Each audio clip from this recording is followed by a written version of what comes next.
Muy bien, mis hermanos, el título del tema de esta mañana es Honrando a Dios con un servicio fiel. Honrando a Dios con un servicio fiel. Este era un día diferente. Y cómo no, si era el último día de su vida, el último día que estaba en esta tierra, se levantó, se mojó la cara para saber si todo era un sueño y tal vez despertarse del mismo, pero no, era la realidad. Vistió su túnica, acomodó su larga cabellera y su barba blanca. A pesar de sus 120 años, sus pasos eran firmes, su vigor no había disminuido. Allí estaba, al pie de aquel gran monte. Un largo camino le esperaba hacia la cumbre, 817 metros para ser exacto. A medida avanzaba, el viento le revolvía la cabellera. A la mitad del camino se detiene, mira hacia atrás, con un poco de nostalgia, pero nada lo debía detener. Había recibido una invitación de parte de Dios para encontrarse con Él en la cima de este monte. Muchas veces había subido a otros montes y regresaba, pero esta vez no sería así. Él sabía que no sería así. Finalmente llega, respira profundamente y pensaba: ya estoy viejo para esto. Sus ojos contemplan lo más bello que haya visto en toda su vida, y lo único que lo superaba era la gloria de Dios. Allí estaba, frente a la tierra prometida, en la cumbre del monte Nebo, por la cual esa tierra había esperado tanto por conquistar. Sus ojos brillaban, su corazón palpitaba fuertemente, y tímidamente una sonrisa apareció en su rostro, dando a entender que lo había logrado. Lo logré, llegué, la estoy viendo, la tierra prometida. Estoy aquí a la orilla de la tierra prometida. Cuando una voz detiene sus pensamientos y pronuncia las palabras registradas en Deuteronomio capítulo 34, versículo 4. Deuteronomio capítulo 34, versículo 4. Nos dice: y le dijo Jehová: esta es la tierra que prometí a Abraham, a Isaac y a Jacob, diciendo: a tu descendencia la daré. Y hubo un silencio, el murmullo del viento es lo único que se escuchaba. La ilusión se apoderó de Moisés y por un momento imaginó su vida allí. Antes que le dijera una palabra, Dios irrumpe el viento y sus pensamientos y le dice: te he permitido verla con tus ojos. ¿Pero qué? Pero no pasarás a ella. Qué situación tan interesante, tan agobiante para este hombre que mucho tiempo había luchado para poder llegar hasta ese lugar. 40 años en el desierto, pero antes de eso, 40 años en Egipto, luego 40 años en Madián, desaprendiendo todo lo que había aprendido en Egipto, y ahora a sus 80 años inicia la travesía más larga de su vida: llegar a la tierra prometida. Un viaje largo completamente. Después de este cautivante relato de un gran hombre que se llama, mis hermanos, Moisés, y siervo de Dios llamado Moisés, quiero llevarnos a reflexionar en tres frases vitales de gran importancia para nuestra vida y nuestro crecimiento espiritual, extraídas de la parte final de la vida de Moisés. No sabemos quién escribió esto. Sabemos que no fue Moisés, ¿verdad? Sabemos que él no iba a relatar su muerte, ¿verdad? Alguien más lo tuvo que haber hecho. Pero quien haya sido quien lo escribió, mis hermanos, lo importante es que hay un mensaje maravilloso. Y hoy vamos a estudiar tres frases importantes en este pasaje. Primera frase: no arriesgues tu vida eterna por cosas pasajeras. Como dije, no arriesgues tu vida eterna por cosas pasajeras, sino sé un fiel siervo de Dios. Segunda frase: la gloria y la honra deben ser siempre para el Señor. Y tercera frase: preparemos una nueva generación. Vamos a comenzar entonces con nuestra primera frase. No arriesgues tu vida eterna por cosas pasajeras, sino sé un fiel siervo de Dios. Muy bien. El versículo 4, como ya lo leímos, nos menciona, mis hermanos, que Moisés había llegado a la línea, a la división, y podía divisar toda la tierra prometida que Dios les había dicho que les daría desde hace mucho tiempo atrás.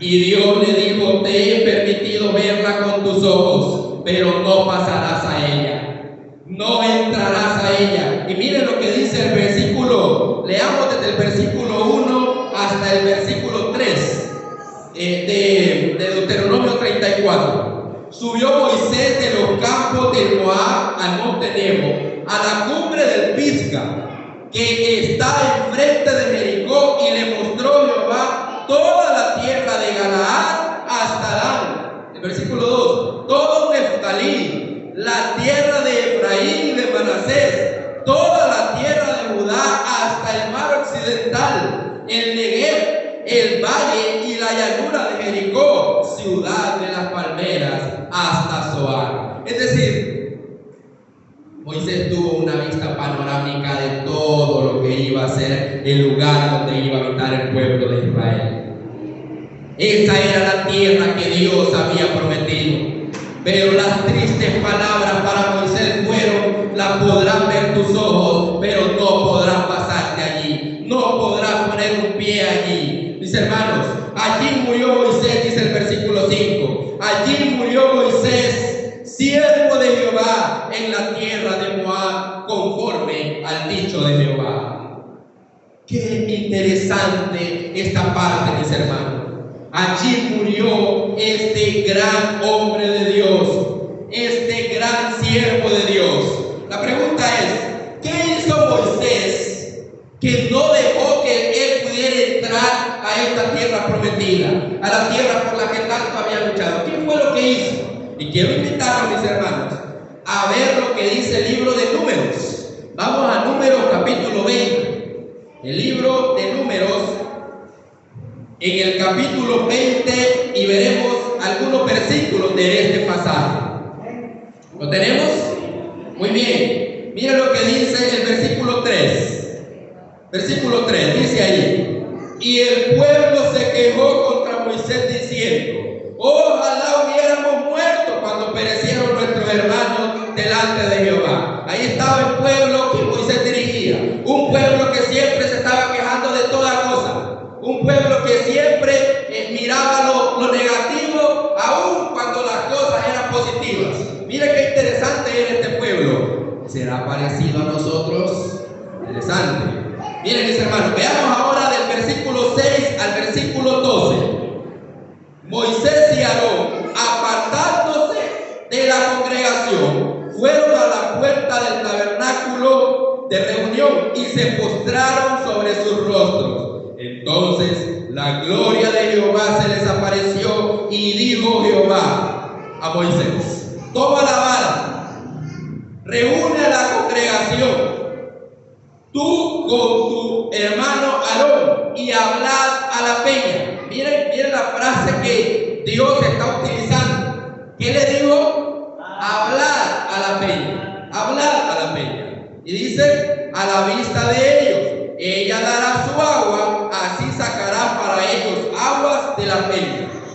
dará de beber a la congregación y a sus bestias. Versículo 9.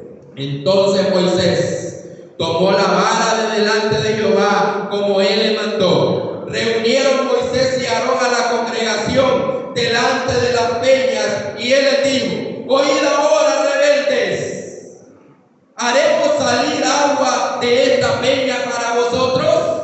Y mire la frase que está utilizando aquí. ¿Quién iba a sacar agua? ¿Moisés o Dios? Era Dios, pero él dice: haremos, dando a entender que él era el que iba a sacar agua. Y vean lo que hace Moisés, versículo 11. Y alzando su mano, Moisés golpeó la peña. ¿Y qué le dijo el Señor? Háblale a la peña. Y Moisés golpeó la peña con su vara 2 veces, y brotó agua en abundancia, y bebió la congregación y sus bestias. Pero Jehová dijo a Moisés y a Aarón: por cuanto no creíste en mí para santificarme delante de los hijos de Israel, por lo tanto no entraréis con esta congregación en la tierra que te he dado. Mire qué interesante. Aparentemente el problema fue que él golpeó la peña. Aparentemente ese fue. Pero el versículo 12 está diciendo: por cuanto no creíste en mí. Se atribuyó él lo que Dios iba a hacer. Y ese fue el verdadero problema que afectó la entrada de Moisés a la tierra prometida. Recordemos que estamos estudiando la primera frase. ¿Cuál era la primera frase? No arriesgues tu vida por cosas pasajeras. Mis hermanos, dice el libro Historia de la Redención: en esto Moisés pecó, se cansó de las constantes quejas de la gente contra él y los mandamientos de Dios. Tomó la vara y en lugar de hablar con la roca como Dios le había mandado, la golpeó 2 veces diciendo: os hemos de hacer salir agua de esta peña. En esto habló precipitadamente con sus labios. No dijo: Dios les va a dar ahora una nueva evidencia de su poder al sacar agua. Esa era la frase que tenía que utilizar. Él tenía que decir: ahora, pueblo rebelde, Dios les va a dar una evidencia más de que Él es poderoso y les va a proveer agua. Pero ¿qué hizo Moisés?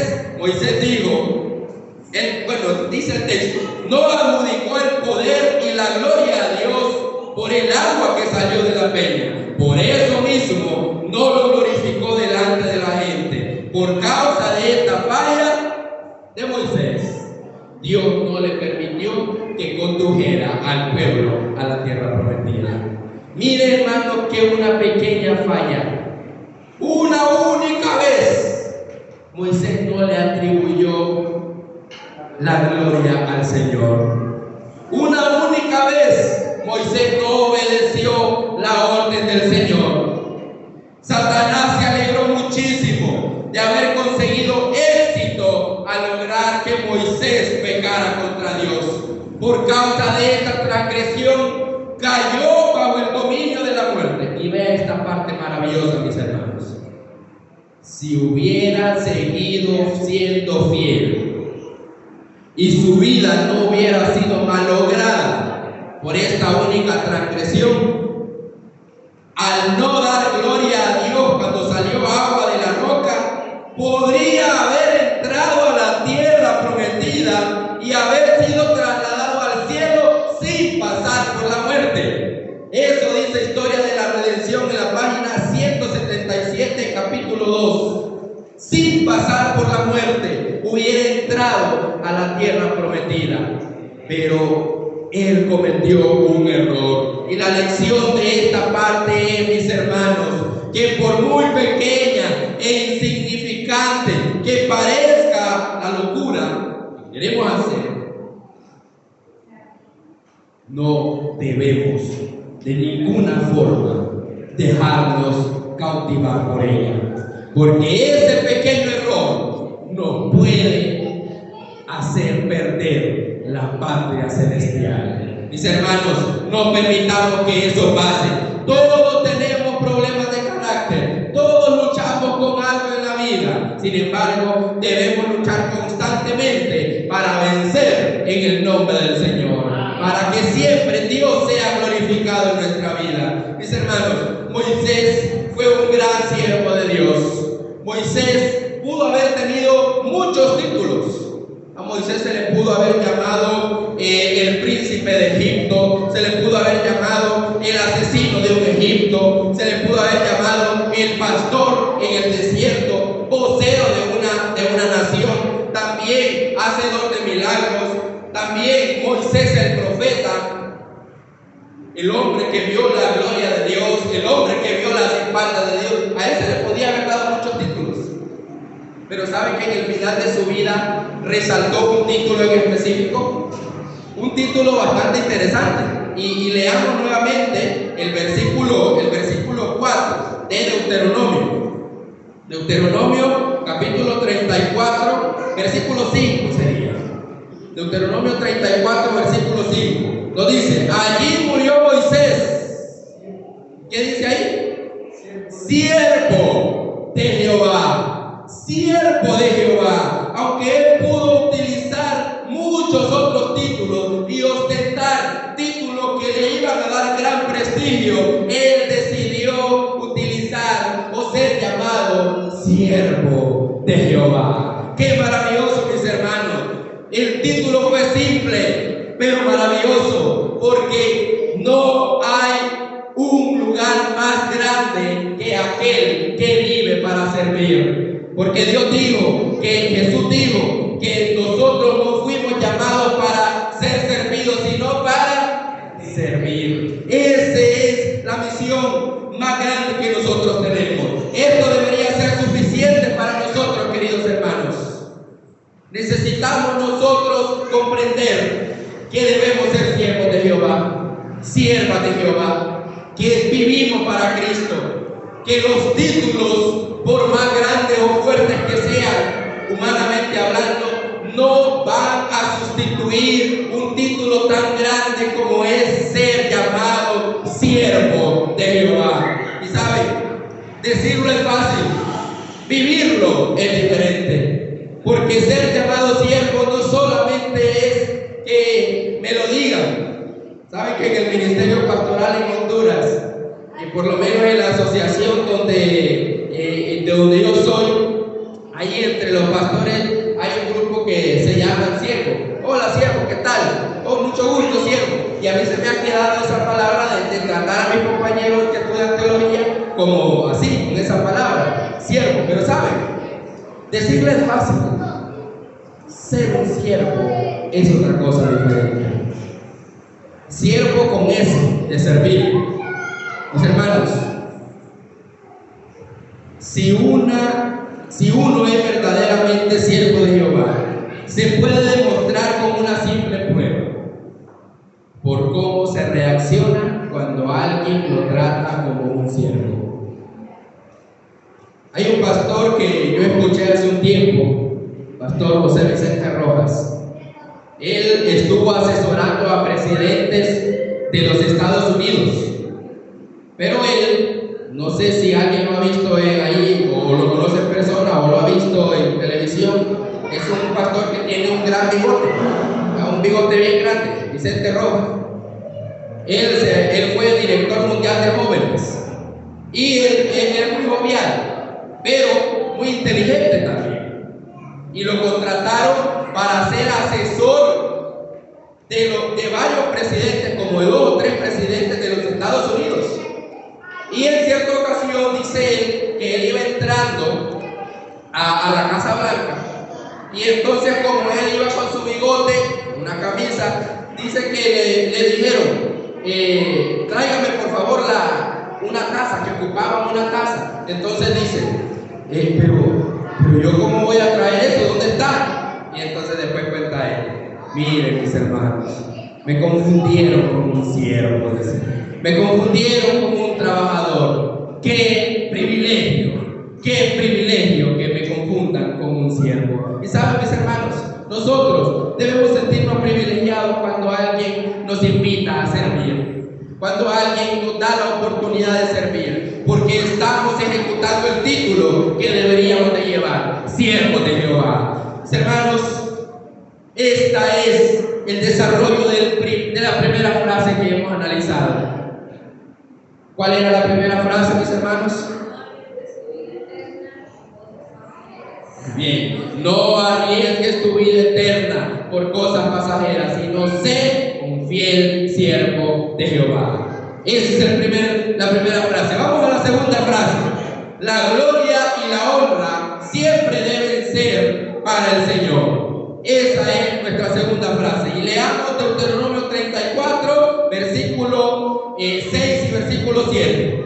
Deuteronomio 34, versículo 6 y versículo 7. Nos dice así: y lo enterró en el valle, en la tierra de Moab, enfrente de Bet Peor, y ninguno conoce el lugar de su sepultura hasta hoy. Tenía Moisés 120 años de edad cuando murió. Sus ojos nunca se oscurecieron, ni nunca perdió su vigor. Un cuerpo nunca encontrado. Solo Dios lo enterró. Dios lo llevó en Moab, en ese monte, y ahí Dios lo enterró. ¿Dónde? Nadie sabe. Solo Dios sabe. La pregunta es, ¿por qué?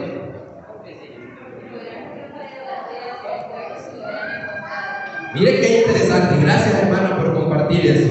Usted ya estudió mi tema, ¿verdad? Muy bien. Miren lo que dice Historia de la Redención en la página 177. Los israelitas nunca pudieron encontrar el lugar donde fue sepultado. Ese funeral, celebrado en secreto, tenía como propósito evitar que la gente pecara contra el Señor, cometiendo idolatría con su cuerpo. Ese era el propósito de Dios. Dios no quería que idolatraran a un hombre, porque ¿qué dicen sus mandamientos? No tendrás dioses ajenos delante de mí, no te harás imagen de ninguno, ni de lo que está arriba en el cielo, ni abajo en la tierra, ni en las aguas. En ningún lugar, mis hermanos, no nos haremos imágenes.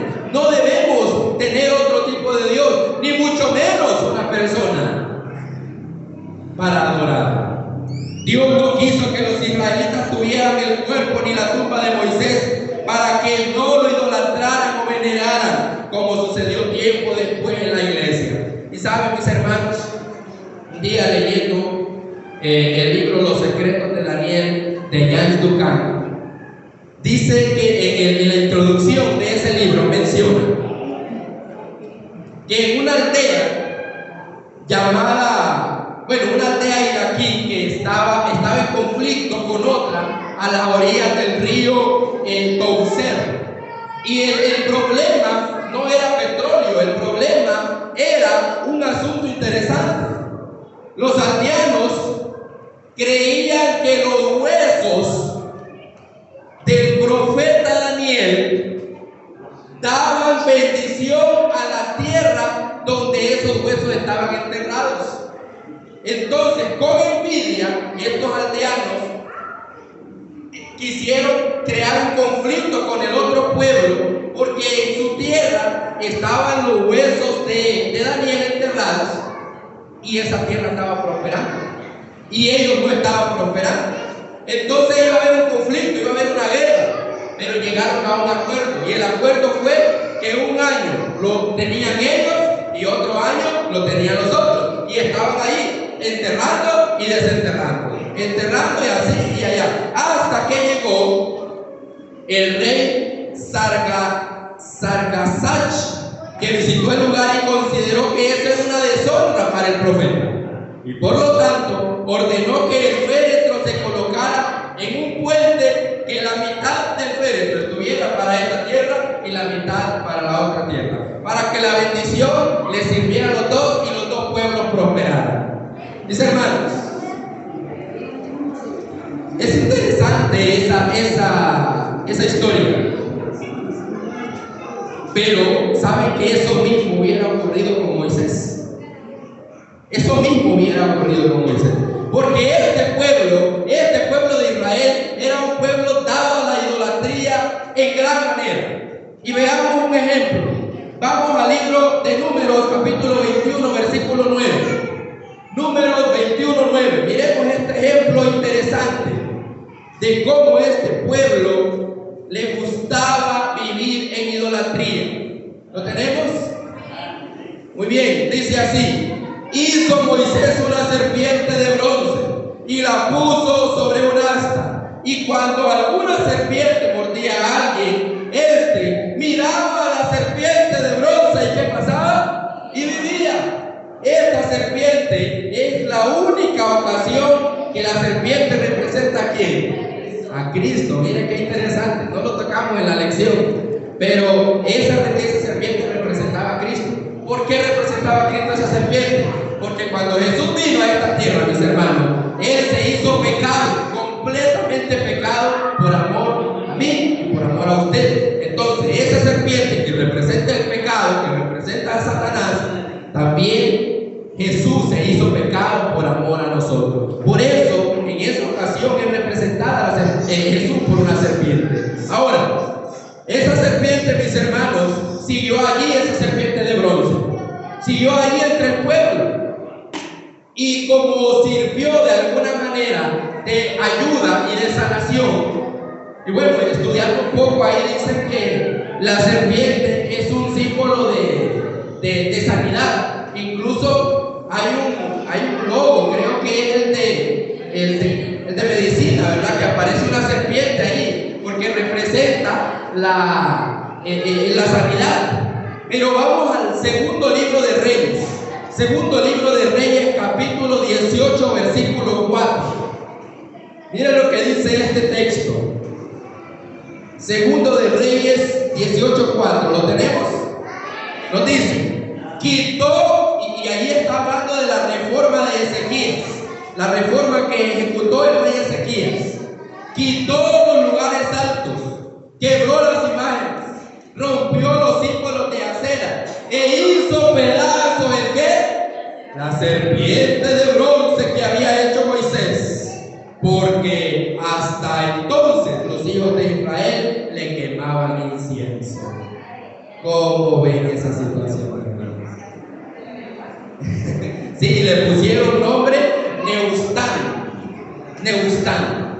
Mis hermanos, qué interesante. Esa misma serpiente que había dado sanidad en el pasado, ahora la tomaron y dijeron: esta va a ser un Dios para nosotros y le vamos a quemar incienso. ¿Qué representa el incienso en la Biblia, mis hermanos? Representan las oraciones. Entonces prácticamente adoraban y le hacían rezos y oraciones a ese objeto, cuando nosotros sabemos claramente que Dios había prohibido completamente tener ese tipo de adoración a cualquier tipo de animal, a cualquier tipo de bestia. Incluso hay un versículo en el libro de Deuteronomio que habla al respecto. Vamos a ver, ya les digo la cita. En el libro de Deuteronomio, en el capítulo 4, versículo 18. Miren lo que dice Deuteronomio 4:18.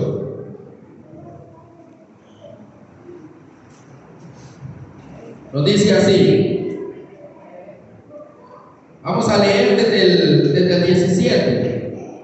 Figura de algún animal. Bueno, para tener el contexto tenemos que leer desde el 15. Guardad pues muchas vuestras armas, pues ninguna figura vistes en el día en que Jehová habló contra vosotros en medio del fuego, para que no os corrompáis y hagáis para vosotros esculturas, imagen de figura alguna, efigie de hombre o de mujer, ninguna figura de ningún animal que esté en la tierra, figura de algún ave alada que vuele por el aire. Y el 18, figura de algún reptil que se arrastre sobre la tierra. Dios había dicho enérgicamente: no hagan figura de nada, de ningún animal, de ninguna persona, de ninguna cosa. Y este es un texto muy bueno e importante contra la idolatría, y es una advertencia contra la idolatría. Así que, mis hermanos, Dios quería evitar que su pueblo cayera en idolatría. Por esa razón, mis hermanos, Él no dio el lugar o no permitió que el pueblo conociera el lugar donde Moisés fue enterrado. Porque si no, lo hubiera pasado lo mismo que pasó con esta serpiente. ¿Saben? El único ejemplo que nosotros debemos seguir es el ejemplo de Dios. Al único que debemos adorar y darle la honra y la gloria es al Señor. ¿Saben por qué, mis hermanos? Miren, nosotros, la mayoría, tenemos a algún hermano, a algún pastor que nos ha ayudado a crecer en nuestra fe, que en su momento vino y nos ayudó, nos tomó de la mano y nos ayudó a crecer en el Evangelio, nos ayudó a aumentar nuestra fe porque nos acercó a Cristo. Pero mis hermanos, podemos escuchar el mensaje que sale de la boca de ese pastor, inspirado por Dios. Podemos ser fortalecidos en la fe, pero no debemos poner nuestros ojos en Él. No debemos hacerlo, porque eso sería hacer idolatría. Es mejor seguir el consejo divino que dice Hebreos capítulo 2, versículo 2. Puesto los ojos en Jesús, que es el ¿qué? El autor y consumador de la fe. Mis hermanos, Moisés murió. Y Moisés fue un líder único, pero la obra de Dios siguió adelante. Porque la obra de Dios, mis hermanos, no depende de una sola persona. No creamos que porque una persona sale de la iglesia o una persona deja de seguir a Cristo, la obra se va a caer. No, mis hermanos. Moisés, un gran hombre de Dios, un gran siervo de Dios, murió, pero la obra siguió. Porque la obra es de Dios, no de un ser humano. Amén. Nunca más se levantó un profeta en Israel. Dice el versículo, capítulo 34, versículo 10 al 12. Deuteronomio 34, 10 al 12. Nunca más se levantó un profeta en Israel como Moisés, a quien Jehová conoció cara a cara.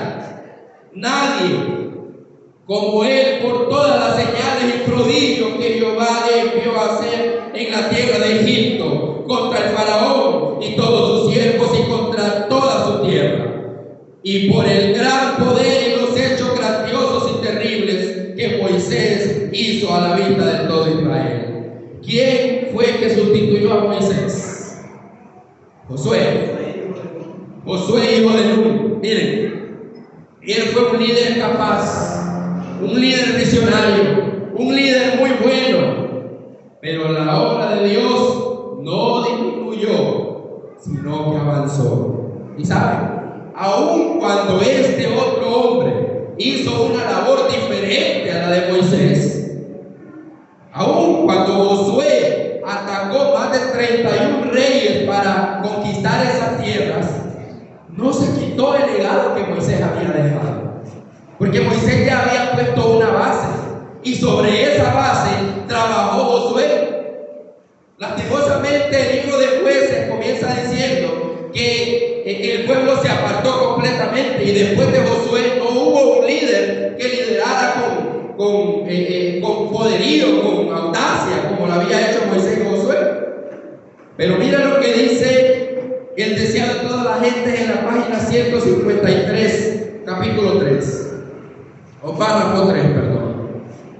Dios llama a un hombre a hacer cierta obra, y cuando éste la ha llevado hasta donde le permiten sus cualidades, el Señor suscita a otros para llevarla más lejos. Miren qué interesante.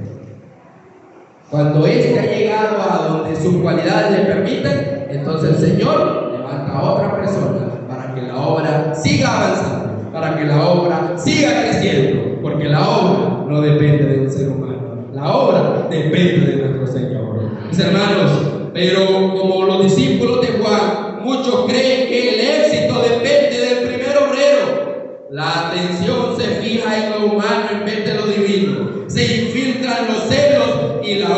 de Dios queda estorbada.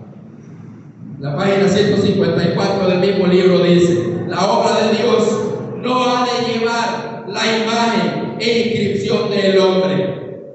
De vez en cuando el Señor introducirá diferentes agentes por medio de los cuales su propósito podrá realizarse mejor todavía. Bienaventurados a los que estén dispuestos a ver humillado el yo, diciendo como dijo Juan el Bautista: a mí me conviene menguar y al nuevo líder le conviene aumentar.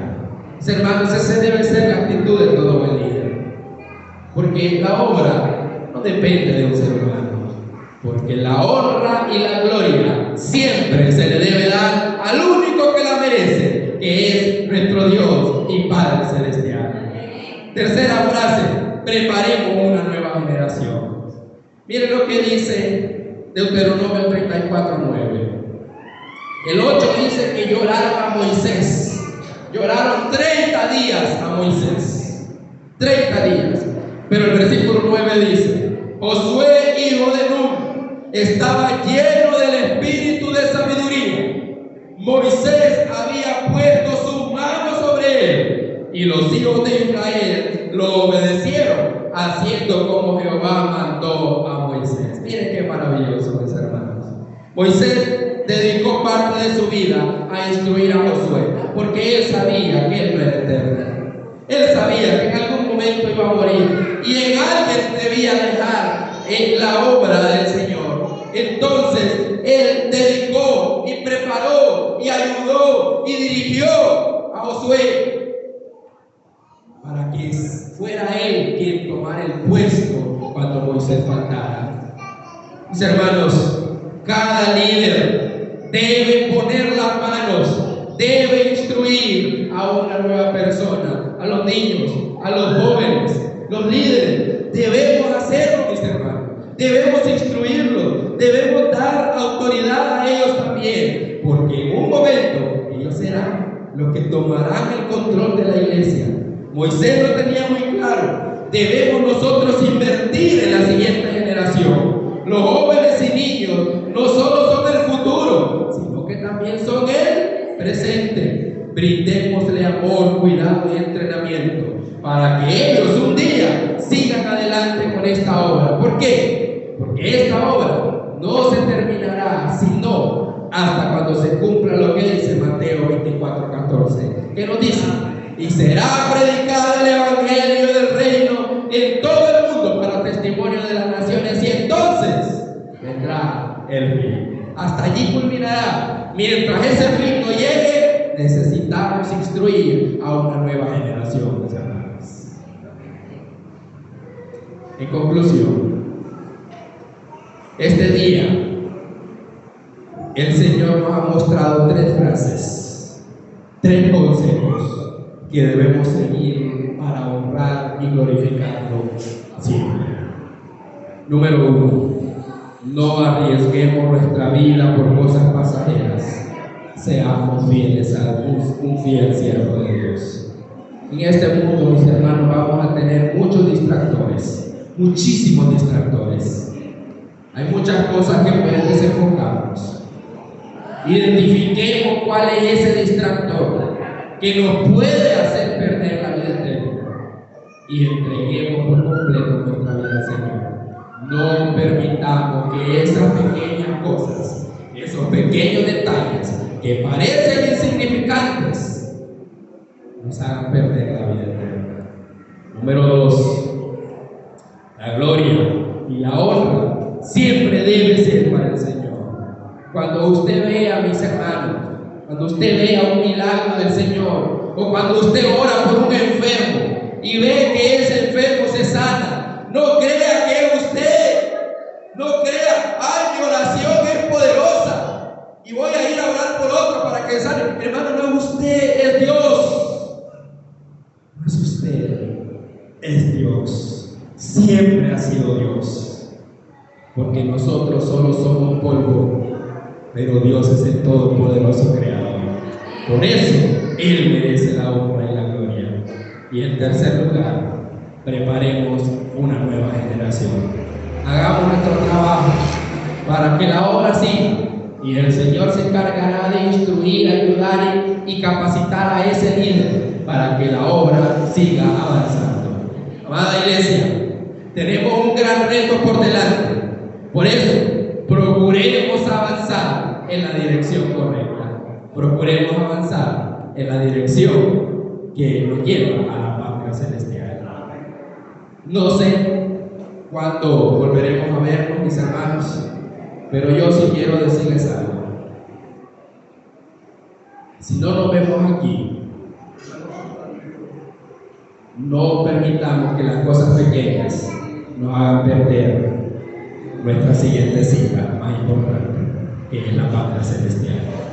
Preparemos nuestros corazones para estar en la patria celestial. Hoy quiero preguntar: ¿cuántos de los que estamos aquí, mis hermanos, quiénes de los que estamos aquí quisiéramos decirle al Señor: Señor, prepara mi vida para no perderme por las cosas pequeñas, para honrarte y para ser parte de la formación de una nueva generación? ¿Quiénes quisieran decirle eso al Señor en esta mañana? Amén. Gloria sea al Señor. Les invito a que juntos cantemos el himno 509, firmes, fuertes, alcen la bandera. Pongámonos en pie para entonar.